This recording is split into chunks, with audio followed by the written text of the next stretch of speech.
ഋഗ്വേദത്തിൽ വ്യക്തമായി പറയുന്ന ഒരു മന്ത്രമാണ്, intelligence is the mightiest, nothing is beyond it's reach. ബുദ്ധിയാണ് മൈറ്റിയസ്റ്റ്, സർവശക്തൻ എന്ന് പറയുന്നത് ബുദ്ധി തന്നെയാണ്. അതിന്റെ റീച്ചിന്, അതിന് എത്തിപ്പെടാൻ കഴിയാത്തതൊന്നുമില്ല എന്നുള്ളതാണ്. നമുക്ക് ഉപയോഗിക്കാൻ കഴിയുന്ന ഏറ്റവും വലിയ ശക്തി എന്ന് പറയുന്നത് ഇന്റലിജൻസ് ആണ്. അപ്പൊ just use your intelligence. Intelligence is the mightiest, nothing is beyond it's reach. ഇനി മറ്റൊരു വാചകം കൂടെ, റെസ്പോണ്ട്. ഇതാണ് ലാവോച്ചുവിൽ നിന്ന് കിട്ടിയത്.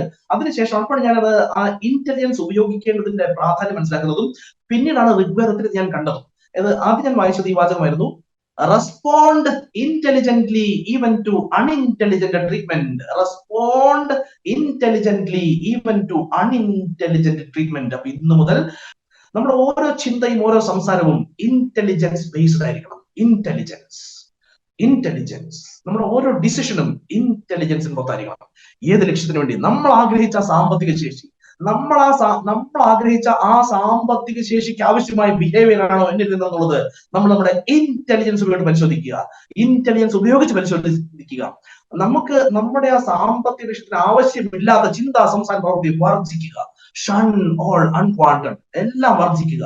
നമുക്കിനി വേണ്ടത് നമ്മുടെ ലക്ഷ്യം നേടാനുള്ള ഇന്റലിജന്റ് ആക്ഷൻസ് മാത്രം, ഇന്റലിജന്റ് ടോക്ക് മാത്രം. Just use your intelligence. B intelligent.